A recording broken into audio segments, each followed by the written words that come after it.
নমস্কাৰ, আন এটা ভিডিঅ' লৈ কিনে আপোনাৰ ওচৰত আহিছোঁ আকৌ। আচ্ছা, আমালোকৰ ওচৰত দুটা অপশ্যন আছে, ধৰি লওক কংগ্ৰেছ আৰু বিজেপি। যদি কংগ্ৰেছে কিবা এটা বেয়া কাম কৰে তেনেহ'লে তেওঁলোকৰ কাম কৰাৰ এগেইনষ্টত আমালোকে সেই বেয়া কামটো আঙুলিয়াই দিয়া অধিকাৰ নাই নেকি আমালোকৰ?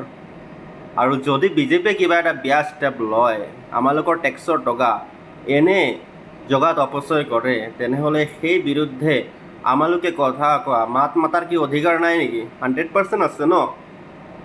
যদি আছে তেনেহ'লে আপোনালোকে কিয় কৈ থাকে যে মই কংগ্ৰেছক ছাপোৰ্ট কৰোঁ, বিজেপিক ছাপোৰ্ট নকৰোঁ কাৰণে মই বিজেপিৰ বদনাম কৈ আছোঁ? মই বদনাম কোৱা নাই, বিজেপি বহুত ভাল কাম কৰিছে। লগতে যিবোৰ কাম মোৰ মতে বেয়া কৰিছে সেই বিষয়ে মই মাত মাতি আছোঁ। সেই বুলি মই কাকো ছাপোৰ্ট কৰা নাই। মই নিৰপেক্ষ হিচাপে মই থাকিব বিচাৰোঁ। চৰকাৰ আমালোকে গঠন কৰোঁ দেশৰ উন্নতিৰ কাৰণে, কোনো ধৰ্মক লৈ কিনে ৰাজনীতি কৰাৰ কাৰণে নহয়। ধন্যবাদ আৰু কি ক'ম।